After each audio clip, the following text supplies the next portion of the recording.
생존의 비밀 2부 대병난은 왜 오는가?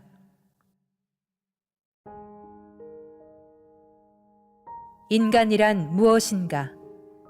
인간은 왜 태어나며 무엇을 위해 사는가? 지구촌 전 인류가 한 사람도 예외 없이 겪어야 하는 곧 닥칠 질병대란은 무엇 때문에 오는 것일까? 이 하늘과 땅은 어떻게 운행하며 장차 이 세계는 어떻게 변화할 것인가? 그 해답이 인간이 태어나 몸담고 살아가는 대자연의 변화 질서에 있다. 1.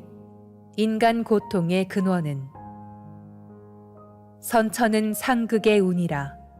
상극의 이치가 인간과 만물을 맡아 하늘과 땅의 전란이 그칠 새 없었나니 그리하여 전하를 원한으로 가득 채움으로. 증산도 도전 2편 17장 1절에서 3절. 지난날 하늘에서 명을 받고 내려와 인류에게 미래의 대환란 소식을 전해준 성자들과 영지자들, 그리고 동학의 최수훈 대신사. 그들은 한결같이 장차 누구도 경험해보지 못한, 원인도 알 수 없고 이름도 알 수 없는 괴질이 일어난다고 하였다. 왜 이렇듯 무서운 병이 예고된 것일까? 인류 문명을 무너뜨릴 대병난을 일으키는 보이지 않는 손길은 과연 무엇일까? 인간의 원과 한. 생태계 파괴로 인해 일어나는 병들이나 미생물 병원체의 감염에 의한 질병들보다 더 절박하고 극복하기가 힘든 병이 있다. 바로 인간 내면의 병이다. 인간의 병은 대부분 마음에서 오는 것이며 몸의 병보다 마음의 병, 영혼의 병이 더 무섭다. 그것은 생명의 주인이 마음이기 때문이다. 인간의 꿈인 행복과 건강, 그것이 뜻대로 이루어지지 않을 때 인간에게는 원과 한이 맺힌다. 원은 외부로부터 일방적으로 당함으로써 느끼는 원통함을 가리킨다. 생존 환경이나 경쟁 등 강력한 외부의 파괴적인 수단 때문에 생명을 그르치게 되면 인간은 원을 맺는 것이다. 이에 비해 한은 외적인 것이라기보다는 내적인 것으로 바라는 것이 이루어지지 않았을 때 생긴다. 과거, 현재, 미래를 통관하여 흐르는 대자연의 섭리에 의해 종교적인 이유나 문화적인 상황 등 그 모든 것이 종합되어 오는 것이다. 고난에 찬 삶을 산 사람들, 특히 불우한 환경으로 인해 어쩔 수 없이 꿈을 접었거나 성장 과정에서 말할 수 없는 충격을 받고 영혼이 상처를 입었을 때, 또는 사람들의 관심이나 사랑을 받지 못하고 버림을 받았을 때 한이 맺힌다고 한다. 이런 경우 전통적으로 한국인들은 그에 대해 보복을 하기보다는 마음으로 사귀고 용서하려고 부단히 노력을 한다. 그래서 어떤 이는 하늘, 마음속에 억압된 정서, 마음속에 도사리고 있는 비극적 감정, 한국인의 고유한 콤플렉스라고까지 말하기도 한다. 기존의 종교 문화에서는 이런 요소가 무시되었지만 인간의 생리, 유전적인 환경, 제도적인 문제 같은 것이 가슴에 한을 맺게 하는 것이다. 수많은 사람들이 이런 부조화된 생존 환경 때문에 정신이 분열되어 삶의 진정한 가치가 무엇인지 고뇌하며 살고 있다. 이런 심적 상태가 지속되면 마음이 무너져 자신감을 잃고 자살을 하기도 한다. 이렇듯 원은 개별적인 것이고 개인의 삶과 사회 환경, 자연 환경에 따라 다양하지만 한은 보편적이다. 모든 인간의 마음속에 맺혀 있는 응어리가 한이다. 원과 한. 원의 본래 글자는 원이다. 문자를 보면 민간머리 아래에 토끼 토자, 즉 토끼가 철창에 갇혀서 옴짝달싹 못하는 모습을 형상한 것이다. 그리고 한은 마음을 뜻하는 신방변 옆에 간을 썼다. 그래서 간방, 한민족의 마음이라고 풀이를 하기도 한다. 한과 기쁨. 신방변 옆에 태를 쓰면 기쁠 열자가 된다. 한이 승화되면 기쁨이 되는 것이다. 동양 문화에서는 인간의 내면 세계, 곧 마음과 영혼이 성숙하여 한이 완전히 해소되는 것을 기쁨이라 한 것이다. 이것이 천지 생명의 완숙, 하나됨, 통일을 의미하는 간태 사상이다. 원한을 품은 신명의 보복. 인간 세상을 병들게 하는 가장 큰 힘과 요인이 바로 원과 한이다. 지난날의 인류 역사는 억울하게 죽어간 숱한 사람들의 원한과 보복에 대한 이야기를 들려주고 있다. 고려 말 역성혁명에 성공한 태조 이성계는 고려 왕건의 후손들을 강화도 앞바다에다 수장시킴으로써 왕손의 대를 끊어놓았다. 그날 밤에 왕건이 이성계의 꿈에 나타나서 인가응보를 알렸다 하며 반드시 보복을 하겠다고 말한다. 그 후 조선은 왕권을 두고 형제가 형제를 죽이고 신하가 임금을 죽이는 피해 역사를 기록했다. 또 이 때문에 고려에서는 나라가 망할 때 충신이 72, 두문동 72인이 나왔지만 조선에서는 일본에게 나라를 팔아먹은 역적이 72이 나왔다는 이야기도 전한다. 조선의 역사에서 왕권을 두고 다투어 큰 원한을 맺게 한 대표적인 사례가 세조의 왕위 찬탈이다. 세조는 자신의 등극을 반대하는 성산문을 회유하려다가 말을 듣지 않자 그의 아버지를 죽이고 3살 난 어린 아들을 대궐 뜰에 있는 돌에다가 패대기 쳐서 죽였다. 세조는 사육신을 중심으로 단종 복위운동이 일어나자 단종을 노산군으로 강등시켜 강원도 영월로 내쫓고 임금 자리에 올랐다. 그리고 복위운동에 참여한 이들을 처형한 뒤 이미 죽은 단종의 어머니인 현덕왕후를 폐위시키고 그 친정 가족들까지 모두 죽였다. 그것도 모자라 결국 단종에게 사약을 내리고 시신은 강원도 영월 강변에 버렸다. 그런 무도한 세조의 꿈에 깊은 한을 품은 현덕왕후가 나타났다. 네 놈이 아무 죄 없는 어린 내 자식을 죽였으니 나도 내 놈의 자식을 데려가야겠다. 세조는 경기를 일으키며 꿈에서 깼는데 그때 동궁의 변을 알리는 급보가 당도했다. 세자가 절명했다는 충격적인 소식이었다. 이에 분노한 세조는 현덕왕후의 능을 파헤쳐 관을 강물에 버리는 등 잔악하게 보복을 했다. 그러자 현덕왕후가 세조의 꿈에 다시 나타나 에이 나쁜 놈, 더러운 놈 하면서 침을 뱉었다. 이후 세조는 그 침이 튀어서 묻은 자리마다 살이 골마 썩어 들어가는 끔찍한 병에 걸려 고생을 하다가 52세에 죽었다. 천고에 사무치는 현덕왕후의 원한의 살기가 병을 일으켜 평생 세조를 괴롭혔던 것이다. 세조의 등극에 공을 세운 한명회도 저주를 받았다. 한명회의 동생은 29살에 죽고 두 딸도 왕비가 되었지만 자식도 못 낳고서 일찍 죽었다. 한명의 자신도 훗날 부관참시, 죽은 뒤 큰 죄가 드러나 관을 쪼개고 시체의 목을 베는 극형을 당했으며 무덤이 여러 차례 도굴되는 수모를 겪었다. 이 밖에도 동서고금에는 악업에 대한 응보로 병에 걸려 죽음에 이르게 된 사람들에 대한 무수한 이야기가 전해져 온다. 이런 이야기는 인간에게 닥치는 죽음, 재난, 질병이 단순히 병원체에 의해서 일어나는 것이 아니라 그 이면에 원한의 복수와 저주가 또 다른 손길로 작용하였음을 보여주는 역사의 사례이다. 끝나지 않은 패자의 원한. 지난날의 인류사는 원한의 역사요, 전쟁의 역사이며 또한 승자의 역사이다. 영국은 잉글랜드, 스코틀랜드, 웨일즈와 북아일랜드로 구성된 연합 왕국이다. 영국 북부 지역에 있는 스코틀랜드는 오랫동안 잉글랜드의 침략에 맞서 싸웠다. 브레이브 하트라는 영화를 보면 스코틀랜드의 영웅 윌리엄 왈라스가 잉글랜드와 싸우다가 패배하여 죽임을 당하는 장면이 나온다. 항복을 하면 살려준다고 하였지만 그는 끝내 자유를 외치며 사지가 묶인 채 한순간에 도끼로 목이 잘리는 참형을 당했다. 몇 년 전 영국에서 가을 개벽과 후천 성경 문화에 대한 강연회를 마치고 스코틀랜드에 간 적이 있었다. 왈라스의 고향에 들렀을 때 인근 가게의 할머니가 필자에게 이런 말을 했다. 이곳에 와서 저 너머 왈라스의 생가를 안 가보면 말이 안 돼요. 그분은 우리의 영원한 정신적 지주예요. 라고.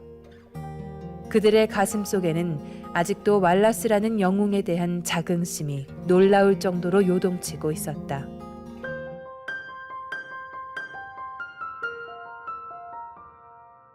당시 스코틀랜드를 정복한 잉글랜드의 횡포는 이루 말할 수가 없었다. 심지어 그 지역을 다스리는 영주가 초야권까지 행사를 하였다. 즉 스코틀랜드 처녀가 결혼을 하면 그 첫날 밤을 잉글랜드의 영주와 보내야 했던 것이다.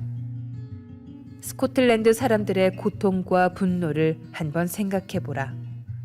한 남자와 여자가 결혼을 해서 일가를 이루는 것은 인간 역사를 창조하는 인륜의 근원이다. 그런데 정복자들은 마치 짐승과도 같이 인간 생명의 근원인 천륜을 짓밟아 버렸던 것이다. 아마도 정복당한 스코틀랜드인들의 원한은 지금의 역사가 끝나고 완전히 새롭게 될 때까지 영원히 지속될 것이다. 전쟁의 원한. 앞에서도 살펴보았듯이 전쟁에는 언제나 전염병이 따라와서 많은 사람을 죽음으로 몰고 가 전쟁을 끝막았다. 그런 전염병을 역병이라고 한다. 고대 한의학에서도 전쟁 끝에 오는 역병을 역내무방이라, 즉 강력한 살기를 내장하고 있어 언제 어느 방향에서 올지 알 수 없고 또 발병을 하면 고칠 방법도 없다고 하였다. 역사가 시작된 이래 수천 년 동안 동서양에는 부모와 처자식, 따뜻한 고향을 뒤로하고 강제로 전쟁터에 끌려가 억울하게 죽은 젊은이들이 헤아릴 수 없이 많다. 인생의 꽃을 피워보지도 못하고 자신의 꿈을 접은 채 전쟁터에 나갔다가 칼에 맞아 죽은 사람, 두 눈이 빠지고 사지가 잘린 사람, 총알바지가 되어 오장육부가 터져 죽은 사람, 게다가 포로가 되어 산채로 매장되거나 처참하게 죽은 사람. 그들이 절규하는 원망과 저주가 이 하늘과 땅에 죽음의 기운으로 꽉 들어차 있다. 거기서 역병이 일어나는 것이다. 그들의 영혼에 맺힌 깊은 원과 한이 바로 역병의 원인이 된다. 이에 대해 증산도의 태상 종도사님께서는 이렇게 말씀하셨다. 인간의 역사라는 것이 전쟁의 역사다. 사람들이 제대로 살아보지도 못하고 전쟁에 끌려가 칼 맞아 죽었다. 전부 피 흘리고 손발이 잘리고 눈이 빠지고 죽어서 너무너무 원통해서 천지 안에 대고 하소연하고 절규를 한다. 그 원망과 저주가 꽉 차서 이 세상을 흔들고 뒤집는 것이다. 안운산 지음 천지의 도 춘생추살 대원출판 2007. 억울하고 참혹하게 죽어간 자들이 품은 천추의 한을 가슴으로 느낄 수 있어야 앞으로 올 병에 대해 제대로 인식을 하게 된다. 그래야 장차 원인도 알 수 없고 치료도 할 수 없는 괴질병이 왜 오는지 알 수가 있는 것이다. 흡혈귀 드라큘라의 모델은 실제 인물인 루마니아의 블라드 째페시이다. 그에게 죽임을 당한 전쟁 포로들의 절규는 수백 년이 지난 지금까지도 천지를 울리고 있다. 블라드는 본래 루마니아 옛 왕국 중의 하나인 발라히아의 왕자였다. 어린 시절 터키에 잡혀가 볼모 생활을 하다가 그의 아버지에 의해 겨우 고국으로 돌아오지만 곧바로 또 헝가리 제국의 볼모로 잡혀갔다. 고통스런 날을 보내면서 적국에 대한 복수심을 키운 블라드는 마침내 고국으로 돌아와 왕위 계승자 칭호를 얻는다.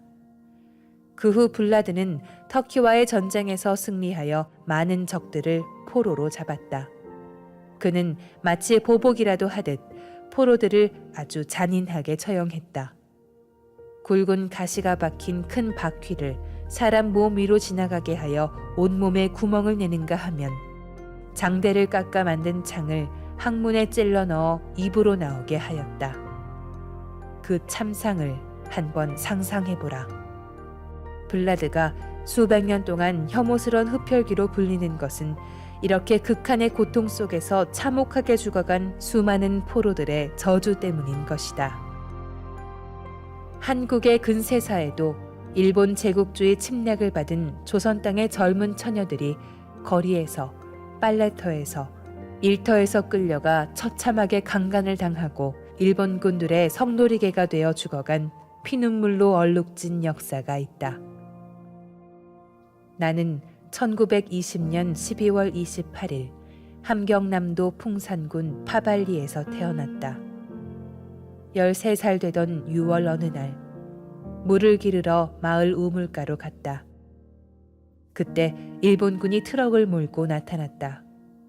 열흘쯤 지나서 해산시의 일본 주둔군 막사로 끌려갔다. 그곳에는 약 400명의 내 또래 조선 소녀들이 있었다. 나와 함께 있던 한 조선 소녀가 왜 우리가 그토록 많은 남자들을 받아야 하느냐고 항의를 했다. 그녀는 옷이 벗겨지고 팔과 다리가 묶인 채 날카로운 못이 박힌 판 위에 뉘어졌다. 그들은 그녀를 모판 위에다 궁굴렸다. 살점들이 찢겨져 나가고 모판은 피로 물들여졌다. 마침내 그들은 그녀의 목을 잘랐다. 또 한 번은 우리들 중 40명을 트럭에 태우더니 멀리 물과 뱀이 차 있는 웅덩이로 데리고 갔다. 그들은 소녀 몇 명을 때리고 물속으로 밀어넣고는 흙을 덮어 살아있는 채로 매장을 했다.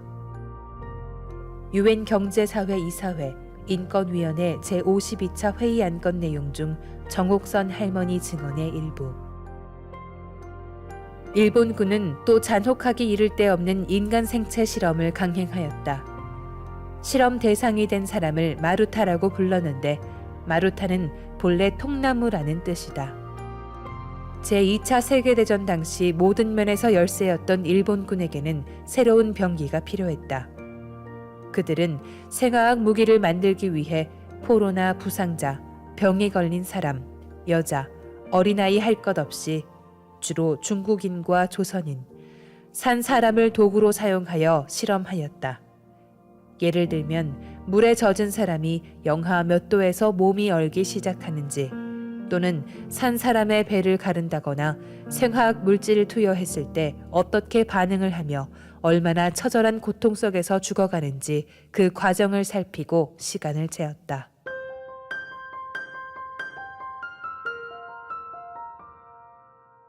그런가 하면 히틀러를 중심으로 한 독일 나치스는 1945년 1월 27일까지 폴란드 아우슈비츠 포로 수용소 등지에서 600만 명에 이르는 유대인을 인종청소라는 명목 아래 학살하였다.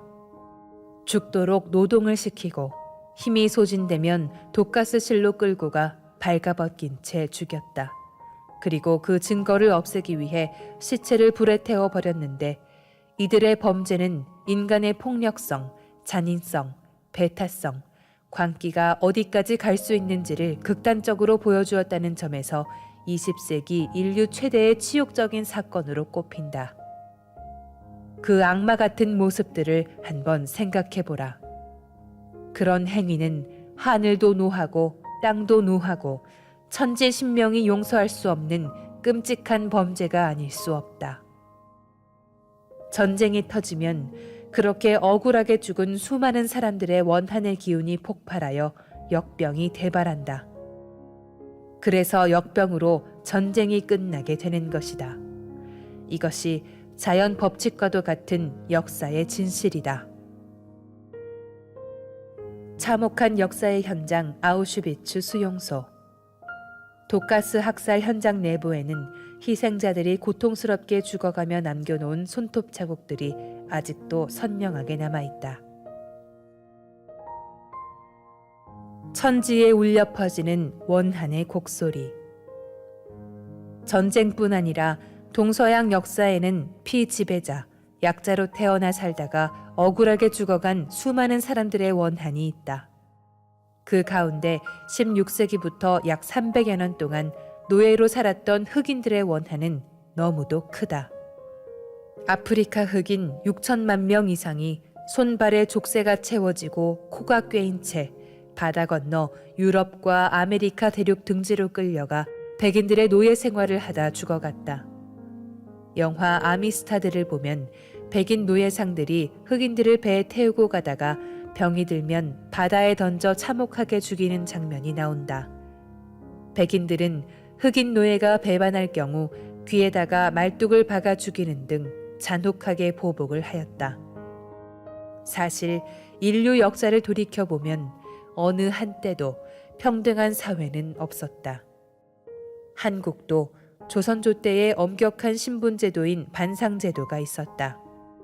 양반은 지배층이고 상민, 곧 일반 백성과 노비는 피지배 계층이었다. 양반은 노역도 하지 않고 세금도 내지 않으면서 백성들이 내는 세금으로 먹고 살았다. 백성과 노비는 양반을 먹여 살리는 노예에 지나지 않았다. 더욱이 조선조 탐관오리들은 죽은 사람에게도 군포를 징수하였고 군에 갈 나이도 안 된 어린 아이뿐 아니라 태어나지도 않은 뱃속의 아이에게 이름을 붙여 군포를 징수하였다. 또 여자를 남자로 고치거나 강아지, 절구회까지 이름을 붙여 세금을 빼앗아갔다. 그야말로 무법천지였다. 일반 백성들의 삶이 이러했을진데 노비 같은 천민들의 삶은 오죽했으랴. 가뭄이나 전쟁이라도 일어나면 백성들의 삶은 더욱 참담하기 그지없었다. 조선 왕조실록 선조 27년 1월조에 실린 사헌부의 보고 내용은 너무도 참혹하여 더 이상 설명이 필요 없다. 기근이 극도에 이르러 심지어 사람의 고기를 먹으면서도 전혀 괴이하게 여기지 않습니다. 길가에 쓰러져 있는 굶어 죽은 시체에는 붙어있는 살점이 없습니다. 뿐만 아니라 어떤 사람들은 산 사람을 도살하여 내장과 골수까지 먹고 있다고 합니다. 조선 왕조실록 선조 27년 정월. 그뿐인가 노예처럼 핍박받고 피눈물을 흘리며 살아온 동서양 여성의 원한을 보라. 중세 서양에서는 죄 없는 여자들이 마녀로 몰려 수백만 명이 죽었다. 프랑스를 위기에서 구한 영웅 잔다르크도 마녀로 몰려 화형을 당했다. 하나님, 하나님 하면서 절규하며 죽어간 그녀의 몸은 불타서 한숨에 재가 됐지만 심장만은 타지 않고 그대로 남아있었다는 일화가 전한다. 그녀의 가슴에 맺힌 한은 뜨거운 불덩어리도 녹일 수 없었던 것이다. 또 여자의 발을 어렸을 때부터 천으로 묶어서 작고 뾰족하게 만드는 중국의 전족 풍습은 지난 1000년 동안 여성들을 육체적으로 핍박했으며 규방과 집안에서만 맴도는 노예로 전락시켰다. 여자가 한을 품으면 5, 6월에도 서리가 내린다고 한다. 동서양 여성들이 품은 원한이 수천 년 동안 쌓여왔으니 그 살기가 얼마나 무서울 것인가. 전족을 하여 10cm도 안 되는 중국 여인의 발. 고대 중국에서는 작은 발이 미의 기준이었다. 유아 때부터 발을 천으로 꽁꽁 묶어서 기형으로 만들었다. 한편 낙태, 뱃속살이는 태아가 일방적으로 죽임을 당하는 것이다. 그들은 엄마의 뱃속에 있다가 처참하게 찢기고 잘려져서 쓰레기통으로 버려진다. 더욱이 대부분은 자신을 가장 사랑해 주어야 할 부모에 의해 죽임을 당하는 것이다. 그러니 그 원한이 얼마나 크고 깊겠는가. 우리나라는 인구 대비 낙태수 세계 1위다. 2010년 보건복지부가 조사한 낙태 건수는 연간 16만 8천 건이다. 그러나 대한산부인과 의사회는 연간 100만 건을 훌쩍 넘는다고 추정한다. 하루 3,000명 가까운 태아들이 숨지는 것이다. 태아에게도 영신이 있다. 필자는 근 30년 전 당시 구도자였던 어느 산부인과 의사의 병원에 간 적이 있었다. 거기서 낙태아 영신들이 3 혹은 5 등 몇 명씩 떼를 지어 어깨동무를 하고 있는 모습을 영으로 보았다. 낙태아의 영신들은 그렇게 몰려다니면서 대상자를 만나면 보복을 하기도 하고 흉측한 자기 자신을 완전히 소멸시키기 위해 자살을 하기도 한다. 인간만이 자살을 하는 게 아니라 신명도 자살을 하는 것이다. 개벽 실제 상황 참고. 인간의 죽음, 그 이후. 필자는 지금 인간의 병을 비롯한 이 세상의 고통과 비극, 죽음의 또 다른 원인이 되는 죽은 자들, 신명의 원한과 보복 이야기를 하고 있다. 사람이 죽으면 영적 존재인 신명으로 태어난다. 영혼의 실체는 밝기 때문에 밝을 명자를 붙여 신명이라 한다. 여기서 독자들은 이렇게 묻고 싶을 것이다. 인간이 죽어도 영혼은 정말로 살아있는 겁니까? 한마디로 분명히 살아있다. 사람에게는 혼과 넋이 있어 혼은 하늘에 올라가 신이 되어 제사를 받다가 4대가 지나면 영도 되고 혹 선도 되며 넋은 땅으로 돌아가 4대가 지나면 귀가 된다. 사람은 본래 하늘의 기운인 혼과 땅의 기운인 넋이 결합되어 태어난다. 그리고 사람이 죽으면 그 영혼은 어디로 사라지는 것이 아니다. 혼과 넋이 분리되어 영혼은 신명으로 거듭나 천상으로 올라가고 넋은 땅, 지하로 돌아가는 것이다. 신명으로 태어나는 것, 이것이 바로 인간이 죽음 후 천상에서 맞이하는 제2의 삶이다. 역사 속에 살다 간 모든 인물은 천상의 조상 설령신으로 살아계신다. 조상님이 꿈에 나타나는 것은 바로 조상님의 신명이 오시는 것이다.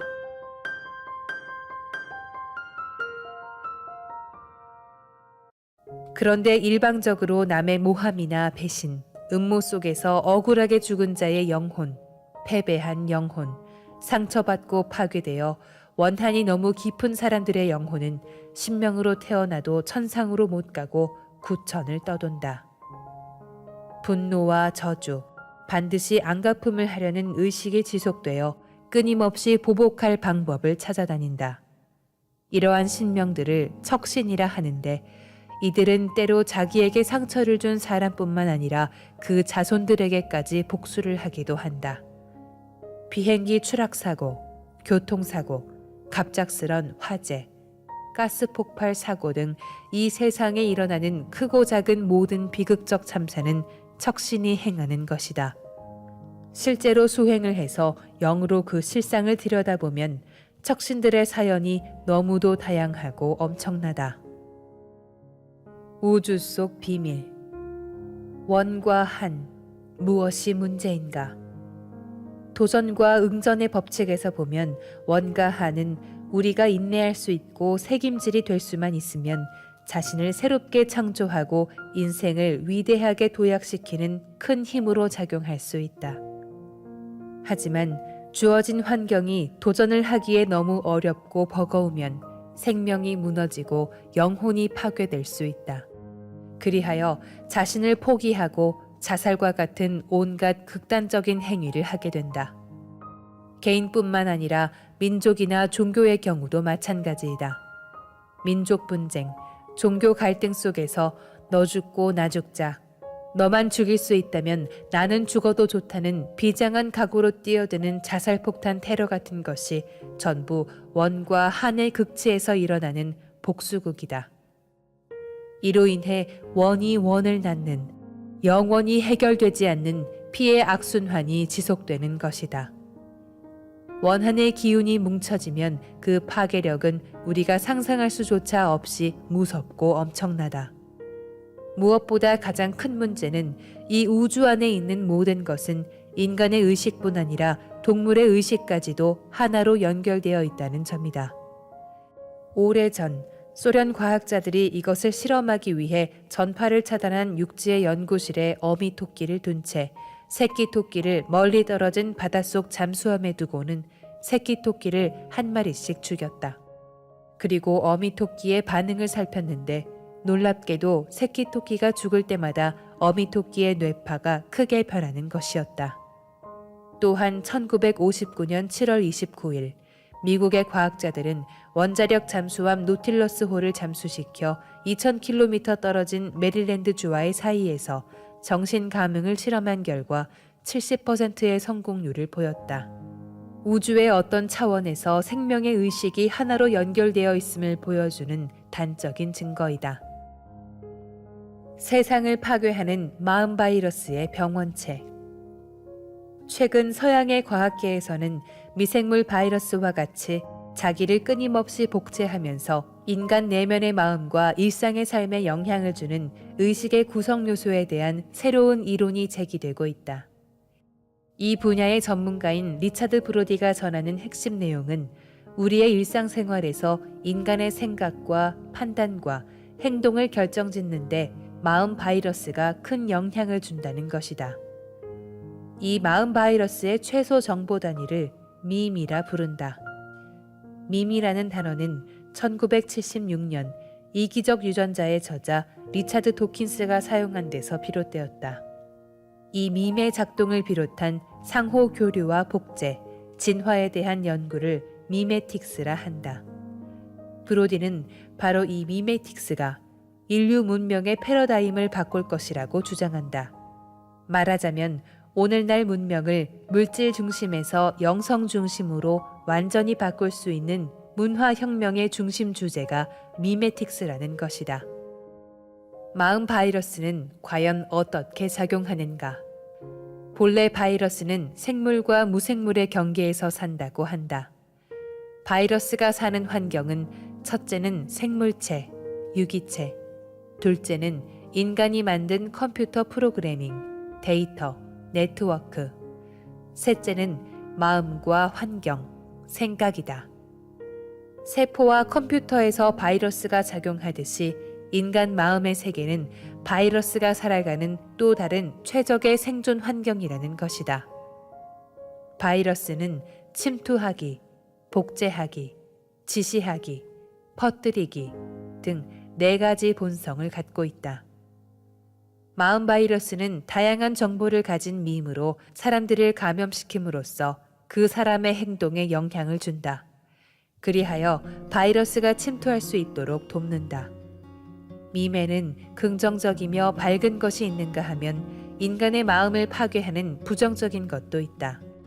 가령 사람이 불우한 환경에서 성장하여 애정결핍 같은 것 때문에 부정적인 밈에 감염되면 고독감을 느끼거나 반항적이게 되고 정서가 불안하고 의식이 분열되어 집중을 못하게 됨으로써 마침내 마음의 병을 얻는 것이다. 그러므로 인간이 만일 자신의 질병을 극복하고자 한다면 무엇보다 생각 중독을 완치해야 한다는 것이다.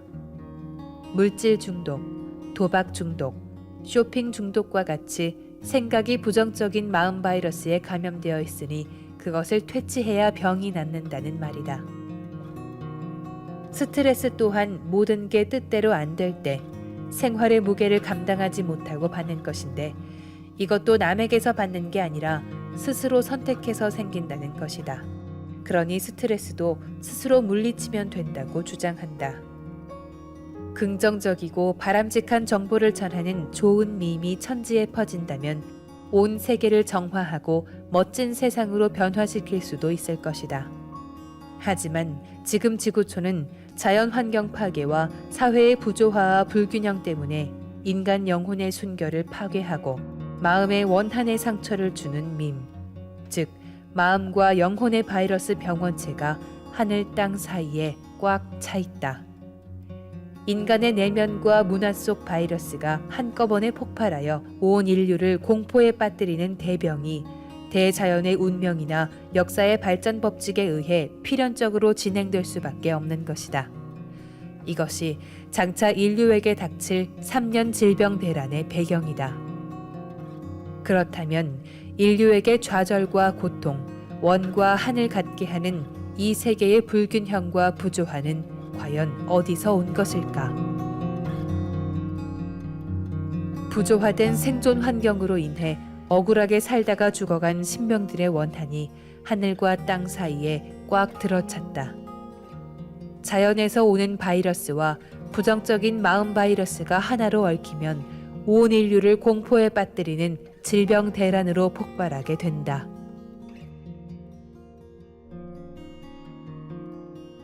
인간이 저지르는 동물 학대.